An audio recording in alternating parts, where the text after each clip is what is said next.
hard times create hard men. Hard men create soft times. Soft times create soft men. Soft men create hard times. We are now around soft men and hard times. Yeah. We're in the time of toxic masculinity, right? Where you could be toxically male. Yeah.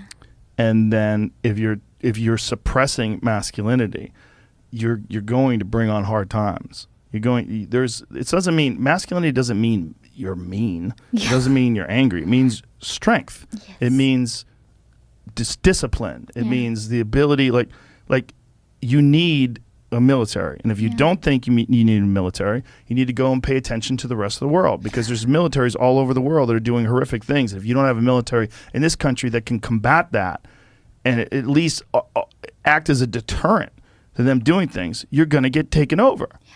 That's what's happened. I mean, look what's happening to Hong Kong, right? I mean, this is a city that essentially doesn't have a military, and they were a British colony for a long time, and they gave it back over to China, and they were kind of acting like they were independent until recently. Yeah. And during the pandemic, they ramped it up, and it's gotten even worse. Yeah. It's exactly what we talked about. Mm-hmm. You can't be weak. Yeah. And in this country, being weak is thought of as a virtue. Yeah. Jordan Peterson has a really interesting way of looking at this, and he said it to me once, and it made a lot of sense.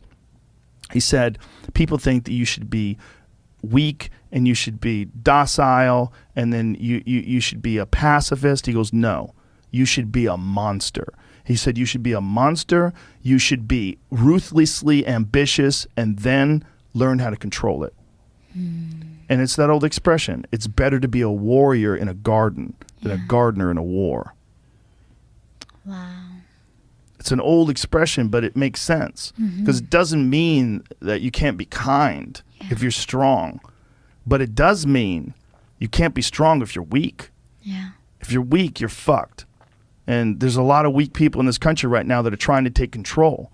And they're gathering up all the other weak people, and they say, yeah, let's all be weak together. Yeah. And they're willing to embrace all sorts of ideas that have been disproven, not just disproven, that have caused the deaths of untold millions of people in Maoist China and Stalinist Russia. And it's crazy. And they're short-sighted. And they're short-sighted because in the short term, they want their tribe to win, and there's so many weak people that'll join along with them. There's so many just simple-minded dullards that just want to promote their tribe.